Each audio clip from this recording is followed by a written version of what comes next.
Okey, hari ni 3 hari bulan 7. Okey, inilah rumah burung. 20 kali 50.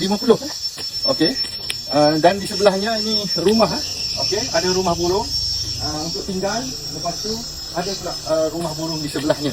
Okey, jadi ini kita bersama owner ni. Okey, jadi boleh perkenalkan diri? Ya, Assalamualaikum warahmatullahi wabarakatuh. Saya Faiz, tinggal di kampung Ulu Getang, Air Naga, Tanah Merah.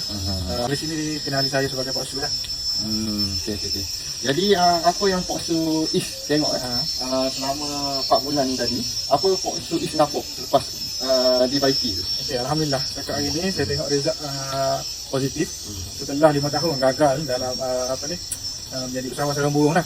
Jadi alhamdulillah sejak saya kenal dengan Rizal, jadi saya mohon pihak Rizal untuk baik pulih dari segi speaker, dari segi kayu-kayu di dalam tu.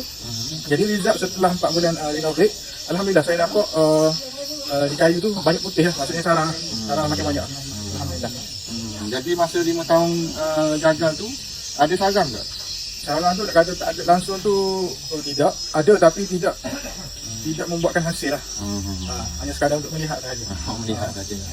Okey, jadi apa nasihat Pak Su Is untuk orang yang di luar sana yang nak baiki rumah burung, yang nak upgrade rumah burung, yang nak bina rumah burung, apa nasihat dan cadangan Pak Su Is untuk orang di luar sana?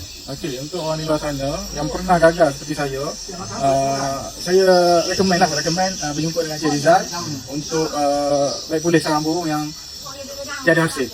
InsyaAllah benda ni akan diselesaikan dengan dia lah.